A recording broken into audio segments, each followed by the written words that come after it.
ಇದು ಇನ್ಸುಲಿನ್ ಗಿಡ ಎಲ್ಲರಿಗೂ ಗೊತ್ತಿರುತ್ತೆ. ಇದು ಇನ್ಸುಲಿನ್ ಗಿಡ ಇರೋದು ತುಂಬ ಶುಗರ್ ಪೇಷಂಟ್ಸ್ಗೆ ತುಂಬ ಒಳ್ಳೆಯದು ಅಂತ ಗೊತ್ತಿರುತ್ತೆ. ಆದರೆ ಎಲ್ಲರೂ ಜನರಲಾಗಿ ಯೂಸ್ ಮಾಡಲ್ಲ. ಆದರೆ ಯೂಸ್ ಮಾಡಿದ್ರೆ ಭಾರಿ ಒಳ್ಳೆಯದು.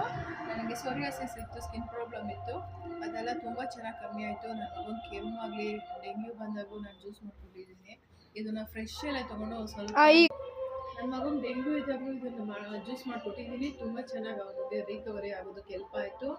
ನನ್ನ ಮಗನ ಕೆಮ್ಮು, ಕಫ, ವೀಸಿಂಗ್ ಪ್ರಾಬ್ಲಮ್ ಇತ್ತು. ಕಫಕ್ಕೆಲ್ಲ ತುಂಬ ಚೆನ್ನಾಗಿ ಕಮ್ಮಿ ಆಗುತ್ತೆ. ನೆಗಡಿ, ನನ್ನ ಮಗನ ಸೈನಸ್ ಪ್ರಾಬ್ಲಮ್ ಇತ್ತು, ಅದನ್ನು ಈ ಎಲೆ ಜ್ಯೂಸಲ್ಲೇ ಚೆನ್ನಾಗಿ ಕಮ್ಮಿ ಆಗಿತ್ತು.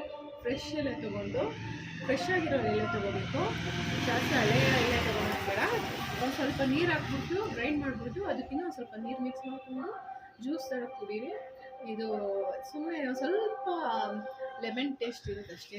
ನಿಮಗೇನು ಒಗ್ರಿರಲ್ಲ, ಏನಿರಲ್ಲ. ತುಂಬ ಚೆನ್ನಾಗಿರುತ್ತೆ ಕುಡಿಯೋದಕ್ಕೆ. ಎಲ್ಲರೂ ಕುಡೀರಿ. ತುಂಬ ಬೆನಿಫಿಟ್ ಇದೆ ಇದರಲ್ಲಿ. ಪ್ರಾಬ್ಲಮ್ ಇರೋರೇ ಕುಡಿಬೇಕು ಅಂತ ಏನಿಲ್ಲ. ವಾರಕ್ಕೊಂದು